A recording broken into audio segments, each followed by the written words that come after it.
Pass Food Awards. Khyber Pass Food Awards.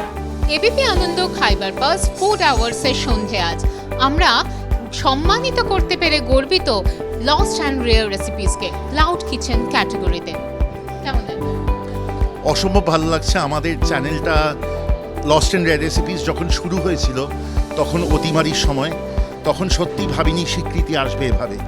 কিন্তু তারপর বহু মানুষ যখন চ্যানেল দেখে আমাদের থেকে জানতে চান যে এই খাবারগুলো কোথায় পাওয়া যাবে, তখনই জন্ম lost and rare recipes cloud কিচেনের। আজকে এত বড় মঞ্চে এত স্বীকৃতি পেয়ে, সবচেয়ে বড় কথা এত মানুষের ভালোবাসা পেয়ে ধন্য আপ্লুত। অনেক ধন্যবাদ এবিপি আনন্দ, অনেক ধন্যবাদ সবাইকে যারা আমাদের সাথে থেকেছেন, আমাদের চ্যানেল দেখেছেন, আমাদের থেকে খাবার খেয়ে ভালোবেসেছেন। অনেক ধন্যবাদ।